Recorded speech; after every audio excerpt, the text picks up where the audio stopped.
Sina, Al-Kindi, Al-Farabi, Al-Khawarizmi, Al-Battani, Jabir ibn Hayyan, Ibnu Firnas, itu semua memulai dengan Quran.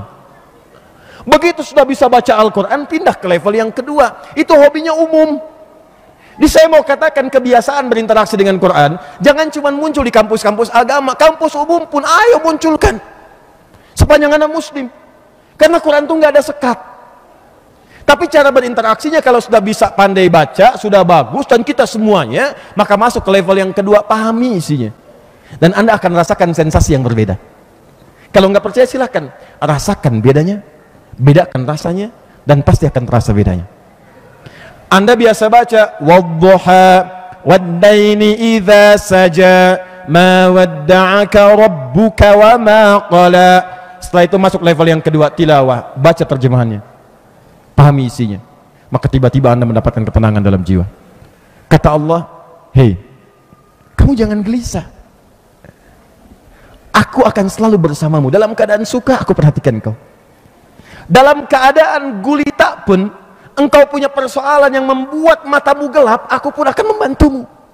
Yakinkan pada dirimu, aku selalu akan bersamamu dalam suka dan duka, kata Allah. Begitu kalimat itu muncul, disematkan kepada jiwa, tenang hati Anda. Punya masalah kecil, lewat. Masalah besar, kecil. Tilawah namanya. Dan saya contohkan pada teman-teman mahasiswa di sini ya, dan teman-teman umumnya, siapapun yang ingin menggali.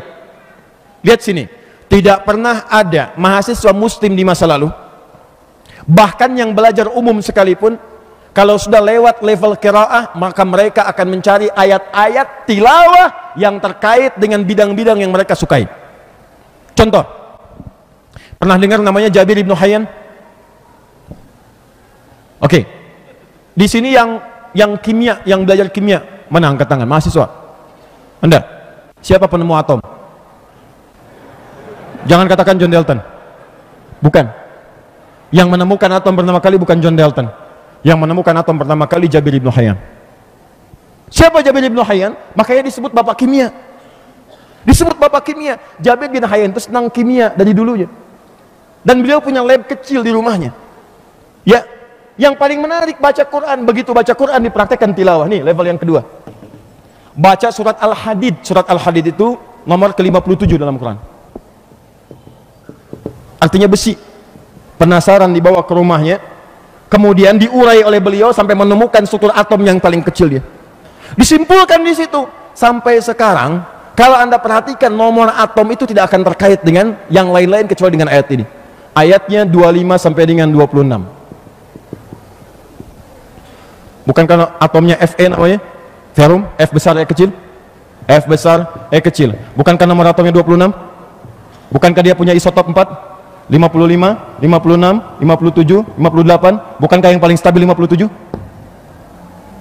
Nomor atom 26, isotop yang paling stabil yang menyangga atom ini 57. Surah 57 ayat 25 sampai 26. Jadi begitu caranya, keluarkan ayatnya, keluarkan. Anda tuh duduk di kelas apa? Kami sekarang punya kelas-kelas di ALC, Attention Learning Center.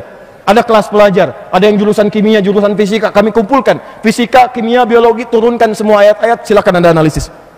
Buka kitab-kitab yang lama, lihat konteksnya yang baru, sesuaikan bagaimana makna ayatnya. Buka, gitu caranya. Ayo teman-teman baca tilawah. Makanya orang tua kita sering memperkenalkan, bahkan setiap ada acara nih supaya kita paham isi. Jangan cuma dengar baca tapi nggak paham isi. Coba lihat, bukankah kalau ada yang baca Quran namanya qori, ya kan? Qori itu dari qiraah nih, qiraah namanya qori. Kan cuma baca aja, tapi di sampingnya seringkali ada yang menerjemahkan maknanya supaya kita paham isinya. Siapa yang nama yang menerjemahkan itu? Sari tilawah. Sari tilawah. Tilawah. Nih, supaya paham. Sebetulnya nggak pakai sari tilawah saja asalnya. Cuman mungkin yang pertama kali menerjemahkan Busari. Nih.